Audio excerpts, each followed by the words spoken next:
Jim Sharp, and I served with Company B, 18th Infantry Regiment, Big Red 1, 1st Infantry Division. And I went overseas on a troop ship. We landed at Le Havre and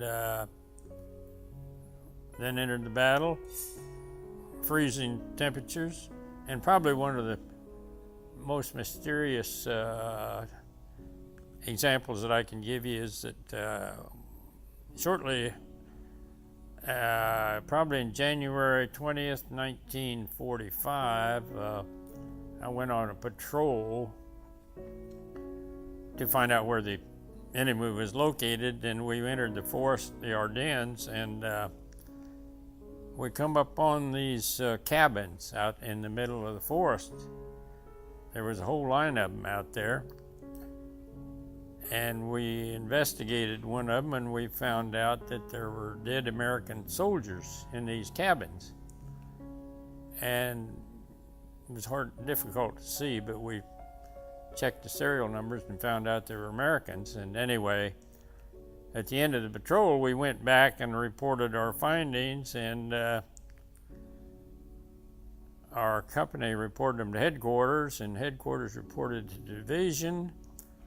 And the mystery apparently was solved when they said that this is one of the areas where the Germans broke through the lines and where there were still Americans and German soldiers dead out in the forest. So that was an interesting example of some of the activities that we were involved in. How did you feel when you discovered those? Well, it was sort of strange because here you were out in the middle of the forest, and you couldn't figure out what was going on. You didn't see any enemy around other than the dead. So we reconnoitered a little more area, probably a quarter of a mile, and come up on a forester's cabin, farmstead out in the middle of the forest, and here was both dead German and American soldiers out in the area around this farmstead.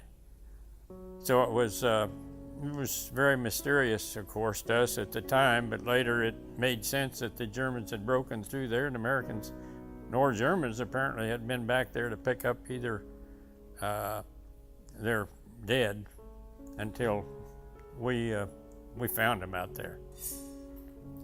And there's many other stories I could tell you, but they're reported in a book I read called Diary of a Combat Infantryman, and author Jim Sharp. And also, after the war, I was selected for guard duty at the Nuremberg war crimes trials and wrote a book about that called Sergeant of the Guard at Nuremberg.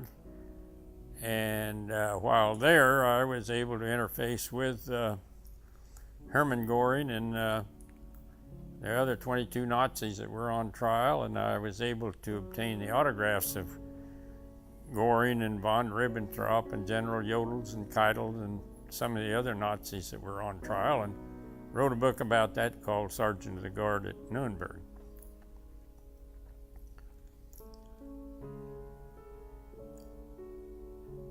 Being a combat infantryman, of course, that's pretty dangerous duty, where 87% of all casualties of all wars occur. I felt very fortunate to get out of it alive with just a few scratches. So it was an interesting experience, and I learned a lot. I was 19 when I went in, and you learn discipline and time management and teamwork and things like that you need to understand and learn to live with, your fellow man. So I felt proud to serve and very fortunate to come out alive.